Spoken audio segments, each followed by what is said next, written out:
ನಮಸ್ಕಾರ ಎಲ್ಲರಿಗೂ. ಈಗ ಬರ್ತಿದ್ದ ಪ್ರಾಜೆಕ್ಟ್ ಬಂದ್ಬಿಟ್ಟು street light during dark and automatically switch off during day time using Arduino. ಈ ಪ್ರಾಜೆಕ್ಟ್ಗೆ ಕಂಪೋನೆಂಟ್ಸ್ ಬಂದ್ಬಿಟ್ಟು relay, Arduino, Uno, street light, 3 jumper cables, 1 ಡಂಪಿ ಕೇಬಲ್. ಸ್ಟ್ರೀಟ್ ಲೈಟ್ದು ಪಿನ್ ಡೀಟೇಲ್ಸ್ ನೋಡೋದಾದರೆ ಡಿಒ ಅಂತ ಹೇಳಿದ್ರೆ ಡಿಜಿಟಲ್ ಔಟ್ಪುಟ್ಟು ಫೀಡ್ಬ್ಯಾಕ್ ಕೊಡೋದು. ಗ್ರೌಂಡ್ ಪಿನ್ ಬಂದ್ಬಿಟ್ಟು ಗ್ರೌಂಡು. VCC ಬಂದ್ಬಿಟ್ಟು ಅಡಿನೋ ಯೋನೋದಲ್ಲಿ 5 ವೋಲ್ಟು ಕೊಡೋದು. ರಿಲೇ ಕನೆಕ್ಷನ್ ಬಂದ್ಬಿಟ್ಟು ಇನ್ನಂತಿರೋದು ಫೀಡ್ಬ್ಯಾಕ್ ಕೊಡೋದು. ಗ್ರೌಂಡ್ ಪಿನ್ ಬಂದ್ಬಿಟ್ಟು ಗ್ರೌಂಡು. VCC ಬಂದ್ಬಿಟ್ಟು ಅಡಿನೋ ಯೋನೋದಲ್ಲಿ 5 ವೋಲ್ಟು ಕೊಡೋದು. ಕನೆಕ್ಷನ್ ಬಂದು ಸ್ಟ್ರೀಟ್ ಲೈಟ್ದು ಕನೆಕ್ಷನ್ ಬಂದ್ಬಿಟ್ಟು DO ಅಂತ ಹೇಳಿದ್ರು ಡಿಜಿಟಲ್ ಔಟ್ಪುಟ್ಟು ಅಡಿನೋ ಯೋನೋದಲ್ಲಿ ಡಿಜಿಟಲ್ ಪಿನ್ 2ಗೆ ಹೋಗಬೇಕು. ಗ್ರೌಂಡ್ ಅಂತಿರೋದು ಅಡಿನೋ ಯೋನೋದಲ್ಲಿ ಗ್ರೌಂಡು. VCC ಅನ್ನೋದು ಅಡಿನೋ ಯೋನೋದಲ್ಲಿ 5 ವೋಲ್ಟು ಕೊಡಬೇಕು. ರಿಲೇ ಕನೆಕ್ಷನ್ ಬಂದ್ಬಿಟ್ಟು ಇನ್ನಂತಿರೋದು ಅಡಿನೋ ಯೋನೋದಲ್ಲಿ ಡಿಜಿಟಲ್ 3 ಪಿನ್ಗೆ, ಗ್ರೌಂಡ್ ಅಂತಿರೋದು ಅಡಿನೋ ಯೋನೋದಲ್ಲಿ ಗ್ರೌಂಡು.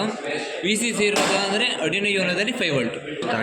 ಕನೆಕ್ಷನ್ ಎಲ್ಲ ಆಗಿದೆ. ಈಗ ಕೋಡ್ ಡಂಪ್ ಮಾಡುವ. ಅಡಿನೋ ಯೋನೋ ಸಾಫ್ಟ್ವೇರಲ್ಲಿ ಆ್ಯಶ್ ಪ್ರೊಸೀಜರ್ ಅದೇ ಥರ ಕೋಡನ್ನು ಕಂಪೇರ್ ಮಾಡಿಬಿಟ್ಟು ಡಂಪ್ ಮಾಡೋಣ. ಡನ್ ಅಪ್ಲೋಡಿಂಗ್ ಆಯಿತು. ಡನ್ ಅಪ್ಲೋಡಿಂಗ್ ಆದಮೇಲೆ ಔಟ್ಪುಟ್ ಯಾವ ಥರ ಅಂತ ಹೇಳ್ಕೊಡ್ತೀನಿ.